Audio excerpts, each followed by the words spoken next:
శుక్లాంబరధరం విష్ణుం శశివర్ణం చతుర్భుజం ప్రసన్నవదనం ధ్యాయేత్ సర్వవిఘ్నోపశాంతయే అగజానన పద్మార్కం గజానన మహార్నిశం అనేకదంతం భక్తానాం ఏకదంతం ఉపాస్మహే. ఓం గం గణపతయే నమః. ఓం శ్రీమాత్రే నమః. ఓం శ్రీ గురుభ్యో నమః. మా ఆది ఆస్థాలను చూస్తున్నటువంటి మీ అందరికీ, అలాగే విదేశాల్లో కూడా ఉంటూ నా వీడియోస్ చూస్తూ నాకు ఫోన్ చేస్తూ ఉన్నటువంటి మీ అందరికీ కూడా పేరు పేరున నా హృదయపూర్వక నమస్కారాలు. ఇప్పుడు మనం ఉగాది గురించి చెప్పుకోబోతున్నాము. అంటే మార్చి 30వ తారీఖున 2025 నుంచి 19 మార్చి 2026 వరకు కూడా ఉగాది వేడుకలు జరుగుతాయి. ముఖ్యంగా ఈ ఉగాదిని విశ్వావసు సంవత్సరము అంటాం. విశ్వావసు సంవత్సరం అంటే విశ్వావసు అనే రాజు గంధర్వుల రాజు అవుతాడు ఆయన. అంతేకాకుండానండి, ఈ ఉగాది అనేది ఆదివారం పూట మొదలవబోతోంది. అంటే ఆదివారం నాడు రాజు సూర్యభగవానుడు రవి ఈ సూర్యభగవానుడు రాజు అవుతాడు. అలాగే మంత్రి చంద్రుడు అవుతాడు. సూర్యభగవానుడు రాజు అవడం వల్ల దేశంలో అల్లకొల్లాలు, అలాగే అగ్ని ప్రమాదాలు, రాజకీయాల్లో మార్పులు, పెను అగ్ని ప్రమాదాలు, ఇందాక చెప్పినట్టుగా అగ్ని ప్రమాదాలు ఎక్కువ ఉండడము, జలప్రణయాలు, వీటికి కారణం కూడా సూర్యభగవాను వల్ల జరుగుతుంది. అలాగే చంద్రుడు మంత్రి అవడం వల్ల ఈ సంవత్సరం మొత్తం కూడా పంటలు సస్యశ్యామలంగా పండుతాయి. అంతేకాదండి, ఈ విశ్వావసు సంవత్సరంలో ఈ విశ్వావసు అనే రాజు గంధర్వ లోకానికి రాజు అవుతాడు ఆయన. సో ఈ రాజుగారు వలన ఈ గంధర్వ లోకంలో ఎప్పుడు నృత్యంతోనూ, అలాగే పాటలు పాడడంలోనూ ఎప్పుడు నిమగ్నమై ఉంటారన్నమాట. అందుకని ఈ సంవత్సరం మొత్తం కూడా ఎప్పుడు కూడా సంతోషంగా ఆనందంగా ఉంటూ ఎక్కువగా కళాకారులకి అద్భుతంగా ఉండడానికి అవకాశం ఉంది. అంటే కళాకారులు కూడా ఎప్పుడు ఆనందంగా అన్యోన్యంగా ఎప్పుడు ఉంటారు. కళారంగం బాగా ప్రాముఖ్యత సంతరించుకుంటుంది. అదే నృత్య కళాకారులకి, సంగీతంలో ఉన్న వాళ్ళకి, అంటే డ్యాన్స్ అంటాం, నృత్యం అంటే సంగీతం ఉన్న వాళ్ళకి బాగా పాపులారిటీ పెరుగుతుందండి. మీ పాటల రీత్యా విదేశాలకు వెళ్ళడము, యాంకరింగ్ వృత్తిలో ఉన్న వాళ్ళకి బాగా ఉండడము, నృత్య కళాకారులకి అద్భుతంగా ఈ సంవత్సరం మొత్తం ఉండడం బాగా జరుగుతుంది. ముఖ్యంగా ఈ సంవత్సరంలో పంటలు బాగా పండుతాయండి. రైతులకి బాగా కలిసి వచ్చే కాలం అని ఖచ్చితంగా చెప్పచ్చు విశ్వావసు సంవత్సరంలో. అంతేకాకుండా ఈ విశ్వావసు సంవత్సరంలో కూడా ప్రేమ పెళ్ళిళ్ళు అధికంగా బాగా జరుగుతాయని ఒక శాస్త్రవచనం. ఇప్పుడు మనం విశ్వావసు సంవత్సరంలో 12 రాసుల వాళ్ళకి ఎలా ఉండబోతోంది తెలుసుకుందామండి. ఈ ఉగాది నుంచి అండి విశ్వావసు సంవత్సరంలో శని ప్రభావం చాలా ఎక్కువ ఉంటుంది. సిగ్నిఫికెంట్ చేంజెస్ బాగా ఉంటాయి. చాలామందిలో స్పిరిచువల్ డెవలప్మెంట్స్ ఎక్కువ ఉంటాయి. అంటే ఎక్కువగా ఆధ్యాత్మికత ఎక్కువ ఉండడము, యోగాలు, మెడిటేషను, వాకింగు, సింపుల్సిటీగా ఉండడము, ఇవన్నీ చాలామందికి అలవాటు చేసుకుంటారు. అంతేకాకుండా చెడు అలవాట్ల నుంచి దూరంగా కూడా చాలామంది ఉండడానికి అవకాశాలు ఈ శని ప్రభావం వల్ల ఎక్కువ ఉంటుంది. అంతేకాకుండా ఈ షష్టగ్రహ కూటమి 29వ తారీఖు మార్చి 29 రావడం వల్ల 6 గ్రహాలు కలవడం వల్ల, అందులో శని భగవానుడు మీనరాశిలో ఉండడం వల్ల, రాహుతో కలిసి ఉండడం వల్ల దేశాల మధ్యలోనూ రాష్ట్రాల మధ్యలోనూ గొడవలు జరగడము, యుద్ధాలు జరగడము అవకాశాలు ఎక్కువ ఉన్నాయి. ముఖ్యంగా రాజకీయ రంగంలో కూడా పెను మార్పులు రావడానికే అవకాశాలు ఎక్కువ ఉన్నాయి. అది కూడా మార్చి 30వ తారీఖు తర్వాత నుంచి మరింత ఉధృతంగా ఉంటుంది. కానీ గురు ప్రభావం వలన వీటన్నిటికీ కూడా సమస్య పోవడానికి అవకాశం ఉంది. అంటే ఇటువంటి గొడవలు ఇవన్నీ ఉన్నా కూడా గురు ప్రభావం వల్ల అవన్నీ కంట్రోల్లోకి రావడానికి అవకాశాలు ఎక్కువ ఉన్నాయి. అంతేకాకుండా ప్రతిరోజు మెడిటేషన్ చేయడం, దైవభక్తి ఉండడం చాలా మంచిది. అంతేకాకుండా మన చుట్టూ ఏం జరుగుతోంది, మన పక్కన వాళ్ళు ఎలా ఉన్నారు, మన రాష్ట్రం ఎలా ఉంది, ఇలా ప్రజలలో ఎలా ఉన్నారు, ఇవన్నీ కూడా జాగ్రత్తగా చూసుకుంటూ ఉండాలి. ఎందుకంటే ఎక్కువగా ఈ సంవత్సరంలో రాష్ట్రాల మధ్య కానీ దేశాల మధ్య కానీ చిన్న గొడవలు స్టార్ట్ అవ్వడానికే అవకాశాలు ఎక్కువ ఉన్నాయి. కాబట్టి మనం అంతా అప్రమత్తంగా ఉండి దైవభక్తి ఎక్కువ ఉంటే, అలాగే గురు ప్రభావం వల్ల కూడా చాలా మటుకు కంట్రోల్ అవ్వడానికి అవకాశాలు ఎక్కువ ఉన్నాయి. ధనుసు రాశి వారికి ఈ సంవత్సరం మొత్తం కూడా చాలా బాగుంది.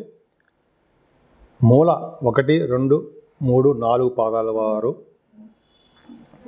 పూర్వాషాఢ 1, 2, 3, 4 పాదాలు, ఉత్తరాషాఢ 1వ పాదము మీ ధనురాశిలో ఉంటాయి.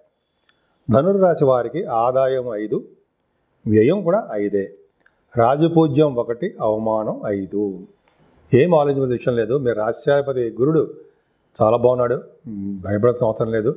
మీ రాశికే గురు దృష్టి ఉండడం వల్ల ప్రతి విషయంలోనూ ముందంజలో ఉండడము, మీరు అనుకున్న కోరికలు నెరవేరడము, వ్యవసాయ రంగంలో చాలా మార్పులు తీసుకురావడము, కొత్త ఆలోచనలు పెట్టడము చేయడం జరుగుతుంది.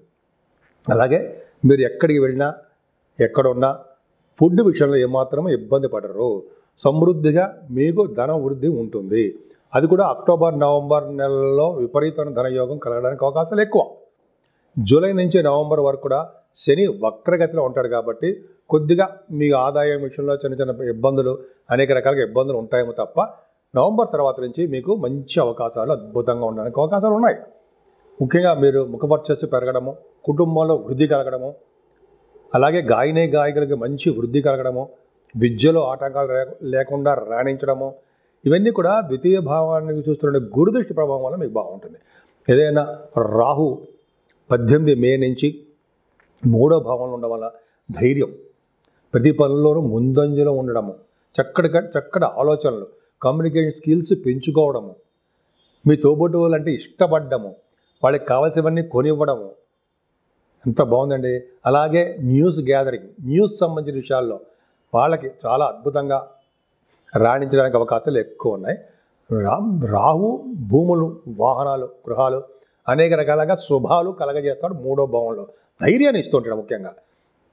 అలాగే 4th భావంలో శని స్టార్ట్ అయ్యాడు. అంటే మీకు 4వ ఇంట్లో శని 2.5 సంవత్సరాల పాటు అర్ధాష్టమ శని అంటాం కదా, ఖచ్చితంగా అంతే. కాకపోతే ఇక్కడ ఏంటంటే శని అంత విపరీతంగా మిమ్మల్ని ఇబ్బంది పెట్టకపోవచ్చు నేనే అనుకుంటా. ఎందుకంటే ఆయన కుంభరాశిలో ఉన్నంత బలంగా మీనరాశిలో ఉండడు, జలతత్వ రాశిలో ఉన్నాడు, మీనరాశిలో ఉన్నాడు, గురుడు హౌస్లో ఉన్నాడు.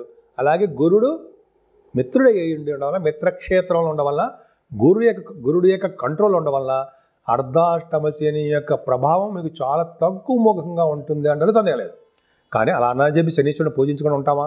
శనీశ్వరుని ఫస్ట్ పూజించాలి మనం. అంటే వినాయకుడిని పూజిస్తాం, శనీశ్వరుడికి తైలాభిషేకాలు చేసుకుంటూ, ఆంజనేయ స్వామి ఆరాధన చేసుకుంటూ ఉండడం వల్ల, శివాభిషేకాలు ఇందాక మళ్ళీ చెప్తాను అనుకోండి మీకు, చేసుకుంటూ ఉండడం వల్ల మీ తల్లిగారి యొక్క ఆరోగ్య పరిస్థితి అంత అద్భుతంగా ఉండదు.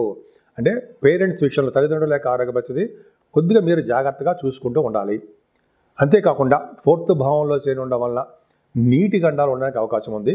చదువు విషయంలో బాగా వెనకబడిపోతూ ఉంటారు. అంటే కొద్దిగా అశ్రద్ధ తక్కువ ఉంటుంది. చదివిని మర్చిపోవడానికి విద్యార్థులు మర్చిపోవడానికి అవకాశాలు ఉన్నాయి.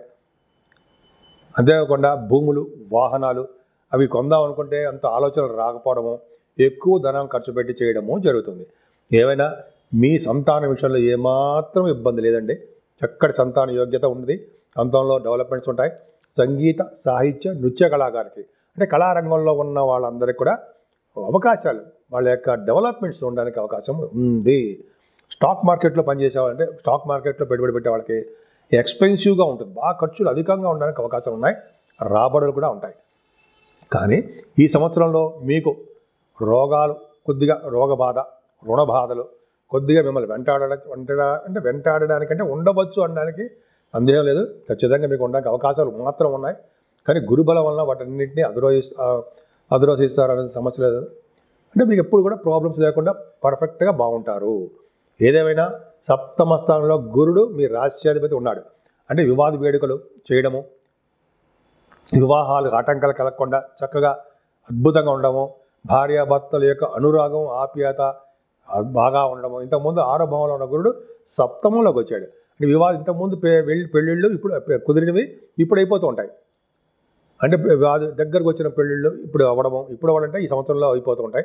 మే నెల నుంచి ఎక్కువ అవకాశాలు బాగున్నాయి. అలాగే కొత్త వ్యాపారాభివృద్ధి కలుగుతూ ఉంటుంది, వ్యాపార విస్తరణ చేసుకుంటుంటారు, పుణ్య నదుల స్థానాలు చేస్తుంటారు. 7వ స్థానము కళత్ర స్థానము, అదృష్ట స్థానము, విజయస్థానం అంటాం కదా, ఆ రాశిలోనే గురుడు ఉన్నాడు. కేంద్రాధిపత్యం వచ్చింది, అయినప్పటికీ గురు బలమే, యోగాన్నే ఇస్తూ ఉంటాడు. అలాగే 8వ స్థానంలో గురుడు అంటే ఎగ్జాల్టేషన్లో ఉంటాడు ఆయన. కర్కాటక రాశిలో 5 డిగ్రీల దగ్గర పరమోచ్చలో ఉంటాడు. కాబట్టి అష్టమ స్థానంలో గురుడు లా రిలేటెడ్ మ్యాటర్స్ ఏమైనా ఉంటే కోర్టు సంబంధించిన వ్యవహారాల్లో అవి విజయం సాధిస్తారు మీరు. అంటే ఆస్తిపాస్తులు మీకు రావడము, పూర్వీకుల ఆస్తిపాస్తులు రావడము, ఆరోగ్యవంతులుగా ఉండడము, ఐశ్వర్యవంతులుగా ఉండడము, ఇవన్నీ కూడా మీకు బాగా అవకాశాలు ఎక్కువ ఉన్నాయి. అది అష్టమ స్థానంలో గురుడు తలవంతలంబగా వచ్చే ఆదాయం ఉండడము జరుగుతుంది. భాగ్యస్థానంలో కేతు ఉన్నాడు సరే, అది ఒక గొప్ప విధంగా అదృష్టం అని చెప్పాలంటే ఈ సంవత్సరం మొత్తం కూడా మీరు ఎక్కువ పుణ్యక్షేత్ర దర్శనాలు చేస్తూనే ఉంటారు. గురువుగారిని దర్శిస్తూనే ఉంటారు. గురువు గారిని పీఠాధిపతులని సందర్శిస్తూ ఉంటారు. గంగాస్థానము, అలాగే కాశీ వంటి క్షేత్ర దర్శనాలు, అమ్మవారి యొక్క క్షేత్ర దర్శనాలు, సుబ్రహ్మణ్యేశ్వర స్వామి ఆలయ యొక్క దర్శనాలు, 6 పుణ్యక్షేత్రాలు ఉన్నాయి కదా సోతులో, అలాగా సుబ్రహ్మణ్య స్వామి యొక్క దర్శనాలు, వినాయకుడి యొక్క దర్శనాలు ఇవన్నీ ఉంటాయండి. భాగ్యంలో ఉన్న కేతు విదేశాల పర్యటన చేస్తారు మీరు. ఉన్నతమైన విద్యారీత్యా అంటే ఉద్యోగరీత్యా, విద్యారీత్యా, వ్యాపారాల రీత్యా మీరు విదేశాలు వెళ్ళడానికి అవకాశాలు ఎక్కువ.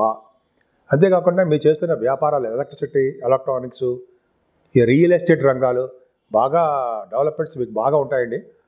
ఫుడ్ బిజినెస్లు ఇవన్నీ కూడా మీకు భాగ్యస్థానం విపరీతంగా ఉంది, బాగుంది, అందులో డౌటే లేదు. ఒక 4th భావంలో శని తప్ప మిగతాదంతా బాగుంది. కేతు ప్రభావం వల్ల మీకు ఇంకా చెప్పాలంటే రాజకీయ రంగంలో పదవులు రావడానికి అవకాశాలు ఎక్కువ ఉంటాయి. దశమంలో రవి బుధులు యాక్చువల్గా అండి మీరు ఛాలెంజింగ్గా ఉంటుందండి. మీ కెరియర్ ఛాలెంజింగ్గా ఉంటుంది. అంటే సపోజ్ మీరు ఉద్యోగరీత్యా మీరు బాగా ఛాలెంజింగ్గా చేయవలసి వస్తుంటుంది. ప్రమోషన్స్ వస్తాయి. రవి బుధులు కూడా దశమంలో ఉన్నారు కాబట్టి బుధాదిత్య యోగము, శని దృష్టి ఉంది కాబట్టి కొద్దిగా మీరు కోల్ రంగంలో ఉన్న వాళ్ళకి, ఆటోమొబైల్ ఇండస్ట్రీస్లో ఉన్న వాళ్ళకి, అలాగే సాఫ్ట్వేర్ రంగ ఉద్యోగస్తులకి, ఆటోమొబైల్ ఇలా శని కారకత్వంలో ఉన్న ఉద్యోగులకి కొద్దిగా వాళ్ళకి భద్రత తక్కువగా ఉంటుంది. ఉద్యోగాలు రావడానికి కొద్దిగా లేట్ అయిపోతూ ఉంటుంది. ఉద్యోగాలు ఉన్న వాళ్ళకి ప్రమోషన్స్ తక్కువగా ఉండడానికి అవకాశాలు ఉన్నాయి. ఏదైనా ఛాలెంజింగ్గా ఉంటుందండి మీకు. ఉద్యోగ రీత్యా మీకు బదిలీలు ఉండడానికి అవకాశాలు ఎక్కువ కనిపిస్తున్నాయి. బహుశా మరో కొన్ని సందర్భాల్లో ఫ్యామిలీని వదిలి దూరంగా వెళ్ళవలసి వస్తుంది. ఆ ఫ్యామిలీకి వాళ్ళకి కూడా ఇష్టం ఉండదు. మీ తల్లిదండ్రులకు కానీ, మీ భార్య గారికి కానీ, భర్త గారికి కానీ ట్రాన్స్ఫర్స్ అవ్వడం కొద్దిగా వాళ్ళకి కూడా అంత ఇష్టం ఉండదు. బట్ ఏంటంటే బదిలీలు మీకు ఉండడానికి అవకాశాలు ఎక్కువ ఉన్నాయి. సాఫ్ట్వేర్ రంగ ఉద్యోగస్తులకి జాగ్రత్తగా మీరు జాబ్ చేసుకోవాల్సిందే. ప్రమోషన్స్ తక్కువగా ఉండడానికి అవకాశాలు ఉన్నాయి. కానీ లాభస్థానానికి 11వ స్థానానికి గురుదృష్టి ఉండడం వల్ల, 9వ భావంలో కేతు ఉండడం వల్ల ఖచ్చితంగా మీ లాభాలు బాగానే ఉంటాయి. ఎప్పటికీ చెడిపోవు.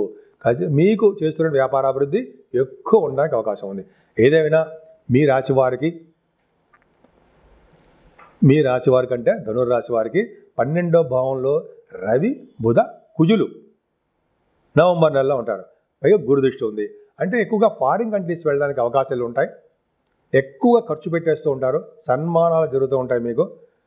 అంటే పుణ్యక్షేత్ర దర్శనాలు అంటుంటాం కదా, అంటే అన్నదానానికని, వస్త్రదానానికని కొన్ని చాలా మటుకు మీరు బాగా ఖర్చు పెట్టేస్తుంటారు. స్పెండ్ థ్రిఫ్ట్ అవన్నీ మీకు ఖర్చు అవ్వడానికి అవకాశాలు ఎక్కువ ఉన్నాయి. ఏదేమైనా మీ రాశి గురుదృష్టి ఉండడం వల్ల, ద్వితీయ భావానికి గురుదృష్టి ఉండడం వల్ల, మీ రాశికే గురుబలం ఉండడం వల్ల, గురువు యొక్క ప్రభావం మీకు ఎక్కువ ఉంది. మీరు దేనికి కూడా భయపడవలసిన విషయం కానీ, ఆలోచించవలసిన విషయం కానీ ఏమాత్రం లేదు. అన్నీ సక్రమంగానే అన్ని పనులు జరుగుతుంటాయి. మీ పేరెంట్స్ యొక్క ఆరోగ్యం మాత్రం జాగ్రత్తగా చూసుకోండి. 4th భావంలో శని ఉన్నాడు కాబట్టి ఆయన కొద్దిగా మిమ్మల్ని ఇబ్బంది పెడతారు కాబట్టి శనికి తైలాభిషేకాలు చేయించుకుంటడం వలన శని వలన వచ్చే దోషాలు చాలా మటుకు పరిహారం అవుతాయి. సో ఈ విధంగా మీ రాశి వాళ్ళు పూజించవలసిన దేవుడు సూర్యభగవానుడు.